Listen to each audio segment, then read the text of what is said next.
Hello, good morning students.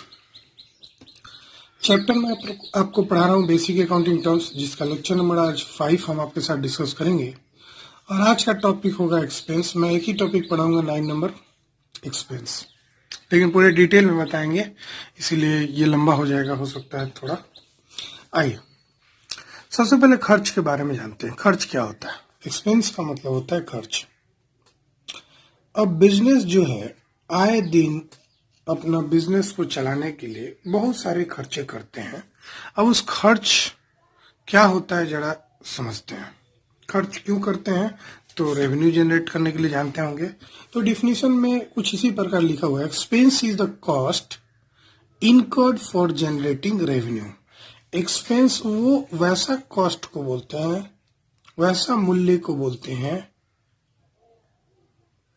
जो revenue generate करने के लिए किया जाता है। रेवेन्यू जनरेट करने का मतलब आय जनरेट करने के लिए, पैसा आने के लिए हमको कुछ खर्चे करने पड़ते हैं। जैसे एक बिजनेस को चलाने के लिए, ताकि हम उसे कुछ अर्निंग कर सके, उस अर्निंग के लिए हमको कुछ खर्चे करने पड़ते हैं। ठीक है, वही होता है खर्चा। Expense is a monetary measure of inputs or resources consumed. RN. Anthony ने भी कुछ उसी प्रकार बोला है कि एक्सपेंस एक मॉनेटरी मेजर है ऑफ इनपुट्स और रिसोर्सेस कंज्यूम। एक बिजनेस में कितना इनपुट कंज्यूम होता है, इनपुट मतलब कितना पैसा लगता है, कितना कंज्यूम होता है, कंजम्पशन होता है, उसी का एक मॉनेटरी मेजर है। मान लो एक बिजनेस है, ये एक बिजनेस है, इस बिजनेस में जितना पैसा लग रहा है उसका एक मॉनेटरी मेजरमेंट है एक्सपेंस। ठीक है, और कुछ नहीं है। इट मे बी, तो मैं बता रहा था बच्चा, it may be cash payment such as salaries, wages and rent etc। मतलब कैश बहुत तरह का होता है। जैसे कि मान लेते हैं आप कोई कैश पेमेंट करते हैं, अपने वर्कर को, अपने स्टाफ को सैलरी देते हैं, अपने वर्कर को वेजेस देते हैं। अब सैलरी अलग होता है, वेजेस अलग होता है, जरा ध्यान दीजिएगा बच्चा। अपने वर्कर्स को जो मजदूरी करते हैं उनको वेजेस दिया जाता है। वेजेस और सैलरी दोनों अलग अलग चीज है बच्चे। अभी ही क्लियर कर दूं तो ये अच्छा रहेगा। तो बच्चे मैं बता रहा था, सैलरी किसे दिया जाता है? आपके ऑफिस में स्टाफ जो है, जो मजदूरी नहीं कर रहे हैं, मतलब जो व्हाइट कलर जॉब वाले हैं, उनको सैलरी दिया जाता है। और जो वर्कर हैं, जो फैक्ट्री वगैरह में काम करते हैं, मजदूरी करते हैं, उनको दिया जाता है वेजेस। ये दोनों अलग अलग चीज है, मजदूरी और salary, work wages and salary, याद रखिएगा। तो खैर मैं बात कर रहा था कि अगर कैश पेमेंट करते हैं, सैलरी का, वेजेस का, रेंट का, इलेक्ट्रिसिटी का, टेलीफोन बिल का, ट्रेवलिंग एक्सपेंस का, इंटरनेट बिल का, ठीक है, ये सारे जो उसके लिए आपने कैश पेमेंट कर रखा है वो खर्चा होता है। और आपका मान लो कोई एसेट है, एसेट का एग्जांपल ले लेते हैं, मान लेते हैं आपका बिल्डिंग है, ठीक है। अब बिल्डिंग की वैल्यू, चलो मशीनरी ले लो, बिल्डिंग भी हो सकता है बच्चे, इसकी भी वैल्यू, लेकिन इसके जगह पे लिख देते हैं मशीनरी, इस पे ज्यादा सूट करेगा। मान लो आपने एक कार खरीदा है, मशीनरी में एक कार खरीदा है। अब कार को यूज करने से उसकी वैल्यू में कमी आएगा, उसकी वैल्यू में कमी आएगा अगर आप यूज करेंगे तो। उस वैल्यू में जो कमी आएगा उसको बोला जाता है डेप्रिसिएशन, खर्च है, एक तरह का है ये। तो writing of A part of fixed asset that is depreciation, ये भी एक खर्चा है। मतलब राइटिंग ऑफ का मतलब ये जो मान लो 10 लाख का आपने कार खरीदा है, आप हर साल 1-1 लाख रुपया उसमें डेप्रिसिएशन लगाते हैं, तो ये जो हर साल 1 लाख रुपया उसमें राइट ऑफ करते हैं ना, वो भी एक खर्चा है। दूसरा, an amount written off out of a current asset, current asset में से कोई राइट ऑफ करते हैं। जैसे कि मान लेते हैं आपका डेटर था, डेटर मतलब होता है वो व्यक्ति जिसको आप उधार में सामान बेचे हैं, तो वो आपको पेमेंट करने में से 1,000 रुपया लेके भाग गया, नहीं दिया आपको। मान लो आपका जो डेटर था उसको पैसे देने थे कुछ, उसमें से 1,000 रुपया वो लेके भाग गया, या उसकी डेथ हो गई, या वो बेईमानी पे उतर गया कि नहीं देंगे, यानी आपके पैसे डूब गए, उस पैसे को बोला जाता है बैड डेब्ट। बैड डेब्ट का मतलब क्लियर हो गया ना बच्चे? मैं वैसे बैड डेब्ट भी लिखवाऊंगा, बिल्कुल लिखवाऊंगा, लेकिन यहाँ पे आ गया इसलिए बता दे रहा हूं। आपने उधार में जो सामान बेचा है, वो व्यक्ति आपको पैसा नहीं दे रहा है किसी कारण से, चाहे उसकी डेथ हो गई, या वो बेईमानी पे उतर गया, या वो इंसॉल्वेंट हो गया, तो उसको बोलते हैं बैड डेब्ट। तो मान लो आप करंट एसेट में जो घटाते हैं बैड डेब्ट के कारण, वो भी एक खर्चा है। या आपका इन्वेस्टमेंट जिसकी मार्केट वैल्यू मान लो 10,000 थी, आज सॉरी बुक वैल्यू 10,000 थी, और आज उसको बेचने जा रहे हो तो 8,000 मिल रहा है।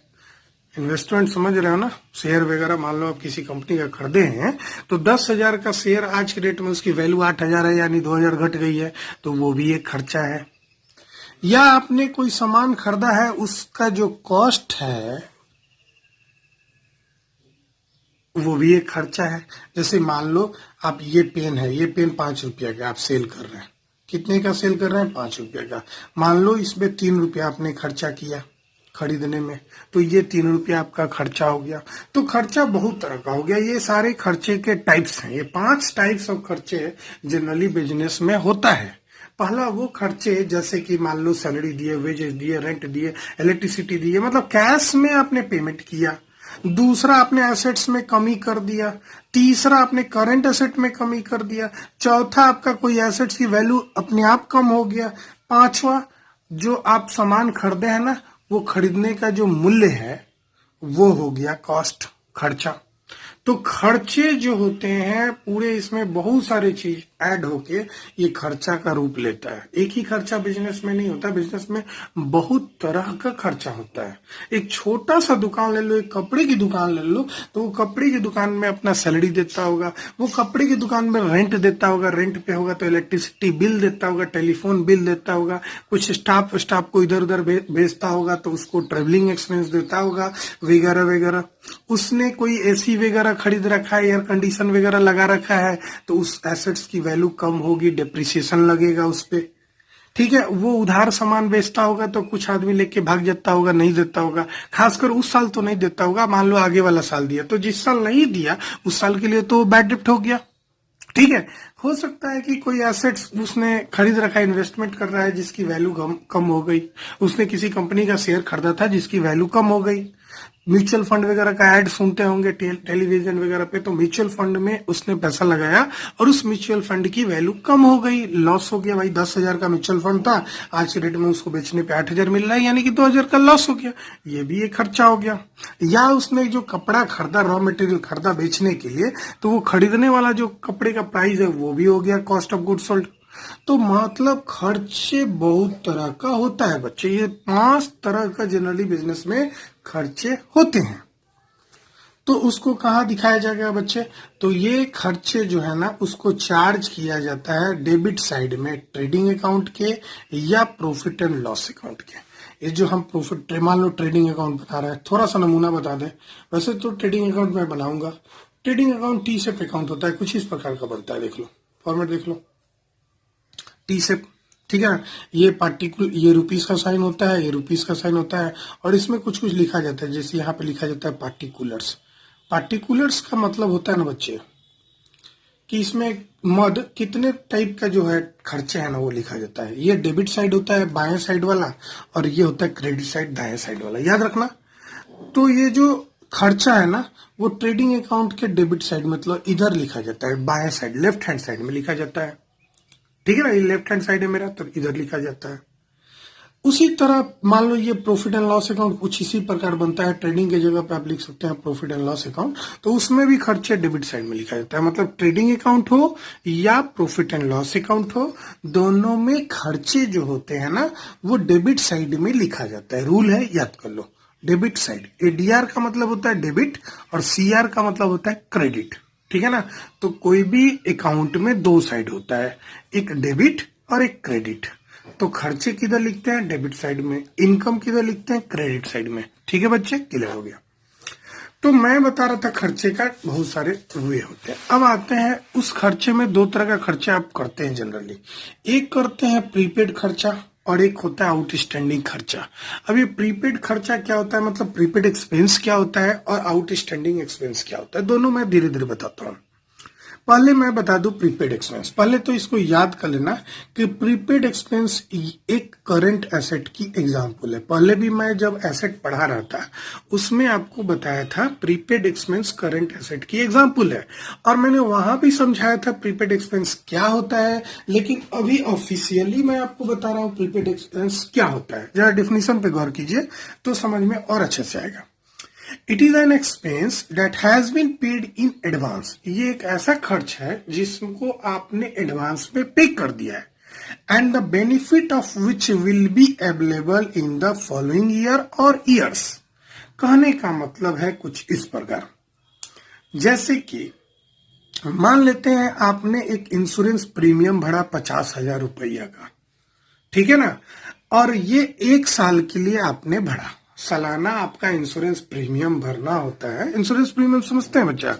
इंश्योरेंस के लिए जो हर साल पैसे देते हैं ना, उसी को बोला जाता है प्रीमियम, उसी को बोला जाता है प्रीमियम।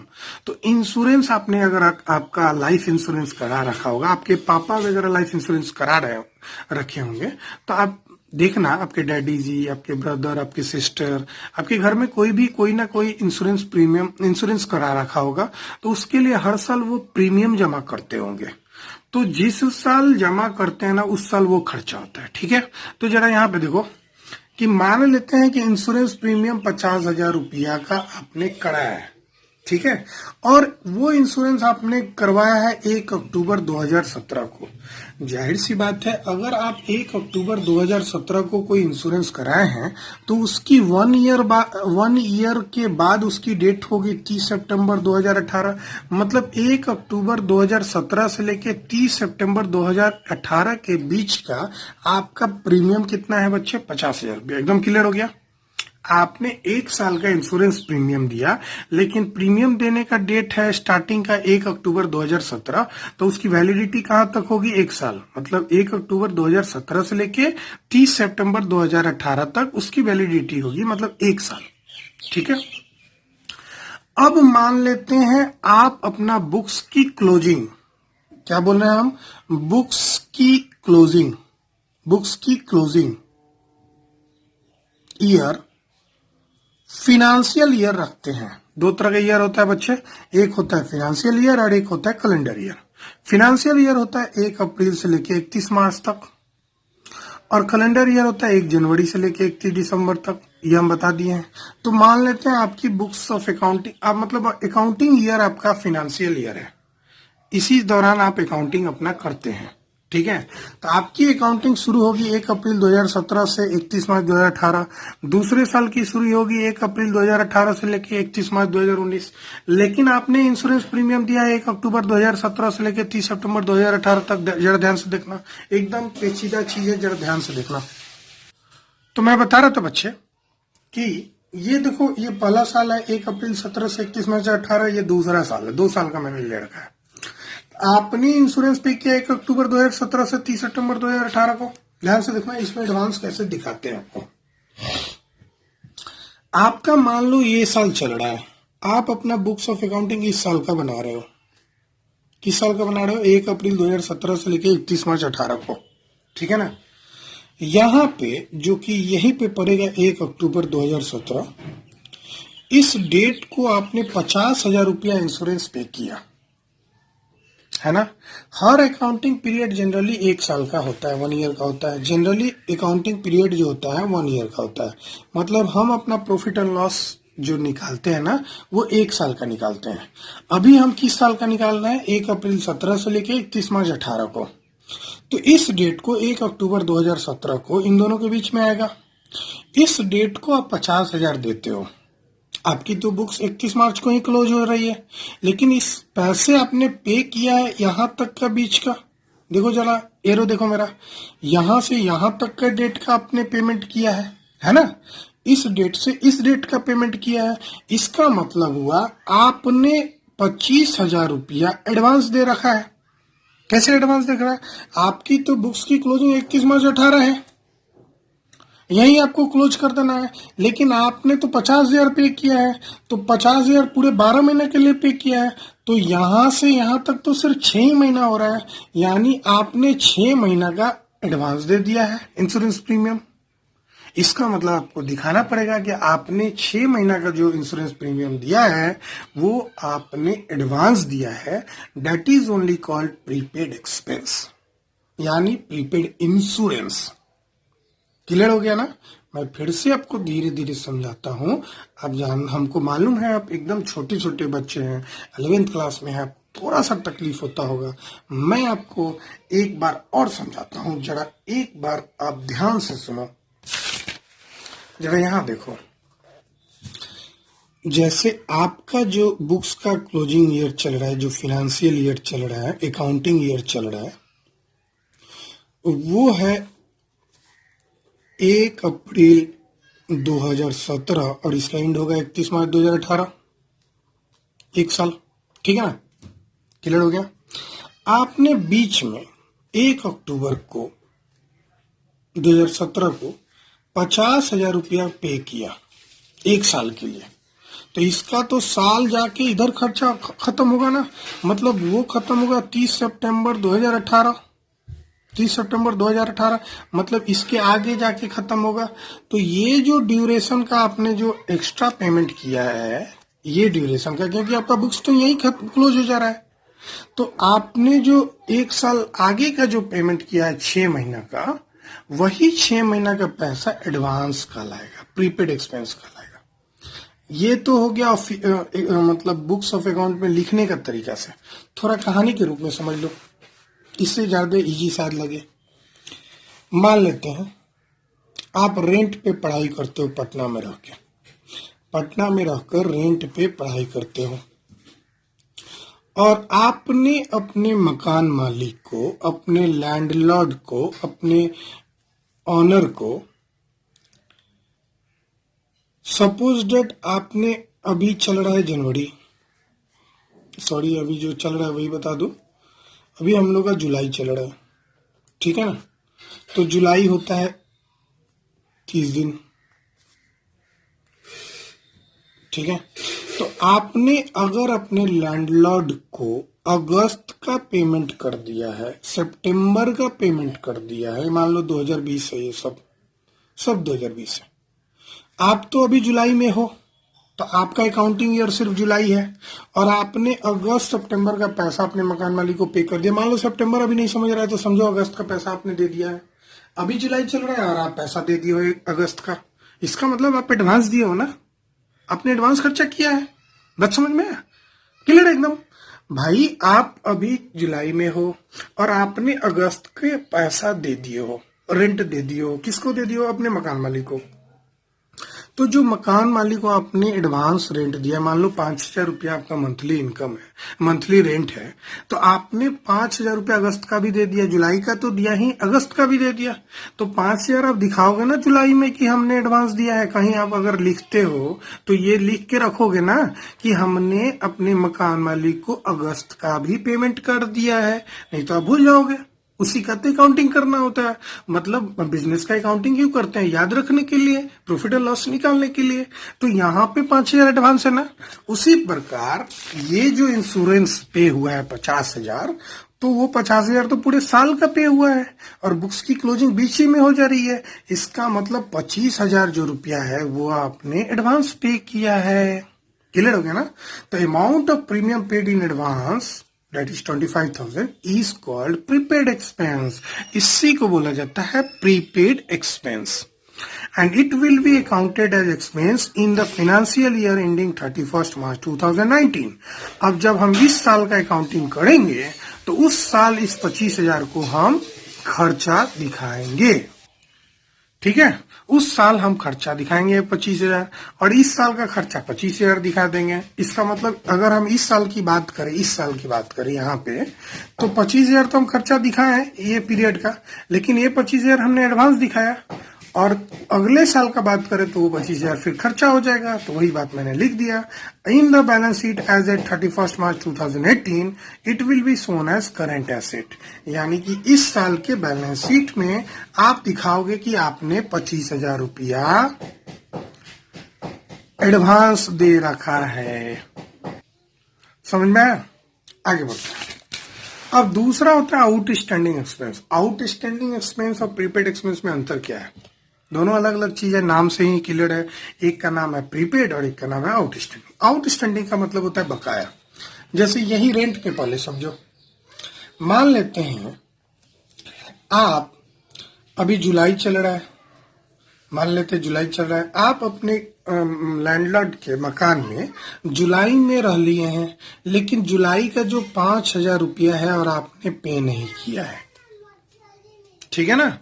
हो सकता है कि मई जून का भी आपने पैसा नहीं दिया है, तो ये जो जून जुलाई का मिल के 10,000 रुपया होगा ना, तो 10,000 रुपया आपने अभी तक नहीं दिया है, लेकिन आप उसमें रह लिए हैं, लेकिन आपने पैसा नहीं दिया है, तो आपको तो आज ना कल पैसा देना होगा, आपके ऊपर बोझ है। तो आउटस्टैंडिंग एक्सपेंस आपके ऊपर एक बोझ है, और उसी बोझ को हम लोग बोलते हैं लायबिलिटी। उसी बोझ को क्या बोलते हैं बच्चे?